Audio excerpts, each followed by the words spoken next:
Benoît Saint-Denis versus Mauricio Ruffi. Wouh, ça va être chaud, chaud, chaud. Alors ça, c'est le co-main event de l'UFC Paris. Et autant vous dire que ce combat, il me hype autant qu'il m'intrigue.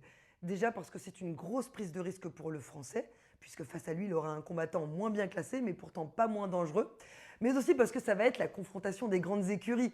On a deux écoles qui s'affrontent. D'un côté, la team Nicolas Hott, de l'autre, la team Fighting Nerds de Suku-Pira. Et les deux sont en pleine ascension. Malheureusement, et c'est toute la dramaturgie du combat, eh bien, l'une de ces deux écuries va perdre un soldat au combat le 6 septembre prochain. Alors, si sur le papier BSD apparaît beaucoup plus expérimenté, permettez-moi de vous dire que je suis un petit peu inquiète quand même.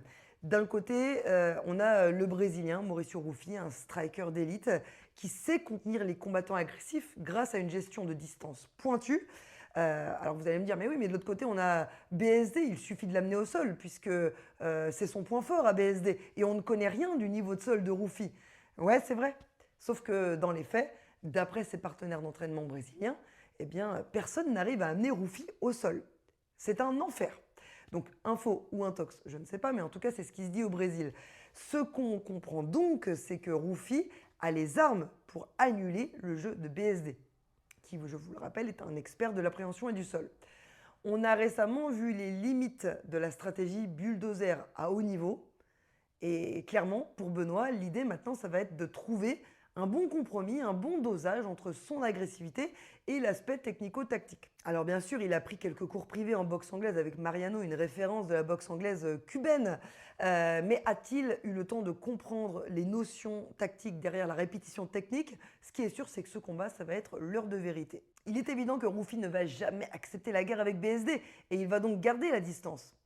Le problème, c'est que si BSD fait du BSD, à savoir mettre la pression constamment, le risque, c'est de s'exposer à une contre-attaque. Et autant prendre un contre, il y a 5 ans, ça pouvait rester sans conséquence, mais entre-temps, le souci, c'est que le menton de BSD a été fragilisé lors de son dernier combat face à Dustin Poirier. Donc, la responsabilité défensive dans le passage de distance à mi-distance, eh bien, ça va être crucial. Et puis enfin, au-delà de l'aspect tactique de ce combat, il y a l'aspect mental. Le combat le plus important pour moi, il va être face à lui-même. Ce combat, c'est pour moi le plus important de sa carrière après Dustin Poirier, tout simplement parce qu'il est le symbole de sa renaissance et de sa reconstruction. Et dans sa dynamique de carrière, franchement, un revers n'est pas un scénario envisageable. Sur le plan professionnel, l'enjeu est de taille, ce sera vivre ou mourir pour BSD. Et vous, qu'en pensez-vous?